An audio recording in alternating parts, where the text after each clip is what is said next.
दिवसाची सुरुवात अशी छान अशी रांगोळी काढून झाली. त्याच्यानंतर चहा ठेवला. चहा होतोय तोवर मेथीची जुडी नेसून घेतली. एक जुडी आदल्या दिवशीच नेसली होती. दुसरी जुडी म्हटलं आजच नेसून घ्यावा, कारण ती एकदा सुकून गेल्यानंतर मूड नाही येत मेथीची भाजी वगैरे असं काय निवडायला. त्याच्यानंतर चहा वगैरे घेतला. मधले काही व्हिडिओ घ्यायचेच मी विसरून गेले. डायरेक्ट जेवतानाचा व्हिडिओ मला काढायला लागला, कारण मी विसरून गेले होते.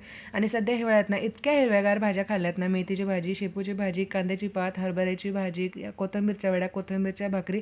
आता जेव्हा कधी ते उन्हाळ्यात महाग होईल ना, त्यावेळेला काय होणार आहे काय माहिती.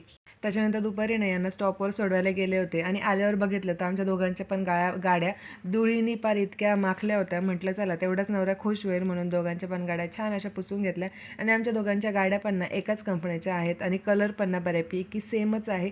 भारी वाटत होतं जेव्हा काही गाडी पुसले ना, म्हणजे स्वच्छ वाटत होतं. एकदम डीप क्लिनिंग तर नाही केली, पण वरच्यावर मी पुसून घेतलं होतं. त्याच्यानंतर वरती आले आणि वरती आल्यावर बघते तर काय बापरे, इतका असा भांड्यांचा ढीग पडला होता. ते बघून ना मला अक्षरशः झोप येत होती, जे की बाकीच्या बायकांची झोप उडती काम बघून, पण मला ना झोप येत होती. माझं थोडंसं उलटच होतं आहे. पण शेवटी ना बाकीचे इकडचे तिकडचे थोडेफार कामं आवरले आणि नंतर मी झोपून गेले होते. 1-1.5 तास मस्तपैकी झोप काढले होते. आणि ना मी खरं तर ना दुपारी झोपले ना, मला ॲसिडिटीचा इतका त्रास होतो ना, काय माहिती नाही का बरं.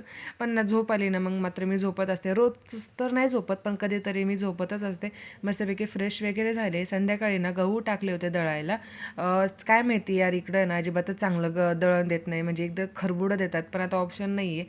त्याच्यानंतर ना सध्या घरामध्ये इतके चाचणं झाले आहेत ना, त्याच्यामुळे असे फळं ना एकदम प्रॉपर झाकून ठेवायला लागतात, नाही तर लगेचच येतात पार्टी करायला चाचणं. आणि मी नाही तर आता भाजीपाला पण आणला होता, मेथीची जुडी वगैरे. आता ऑलरेडी घरामध्ये 1-1.5 मेथीची जुडी आहे निसून ठेवलेली, पण माझ्या नवऱ्याला ना कोथिंबीरच्या वड्या जरा जास्तच आवडतात, त्याच्यामुळं म्हटलं आहे स्वस्त तर मग घ्यावा.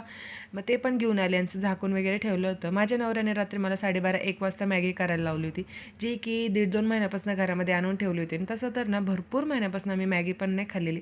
आता मॅगी म्हणजे काय ना, मी एकदम सिंपल अशी मॅगी बनवते. कांदा, टोमॅटो, ढोबळी मिरची वगैरे एकदम बारीक कापून वगैरे टाकायचं.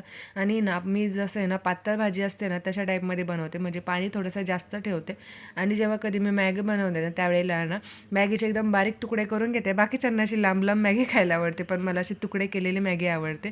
आणि कांदा, टोमॅटो, मसाले वगैरे परतला ना, त्यामध्ये थोडं पाणी टाकत असते, जेणेकरून जो पाणीचा म्हणजे पाण्याचा रस्सा आहे ना, तो असा घट्ट होईल. आता ते सगळं शिजतंय तोवर मग ना किचन वाट्यावरचा पसारा आवरून घेतला. आणि एकदा की ना आपण असं छान सगळं आवरून ठेवलेलं असलं ना, परत ना किचन वाटा खराब करायला ना इतका बोर होतो ना, आणि पुन्हा पुन्हा तेच कामं करायलाही कंटाळा येतो. आणि मी एक्स्ट्राचा मॅगी मसालासुद्धा मॅगीमध्ये टाकत असते, जेणेकरून आहे ना थोडंसं तिखट होईल मॅगी, कारण एका पॅकेटमध्ये जी मसाला येतो ना त्याने काय तिखट होत नाही. आता अशा प्रकारे माझी मॅगी काय तयार झालेली आहे. आता मी मस्तपैकी मॅगी खाऊन घेते, तुम्ही पण या खायला.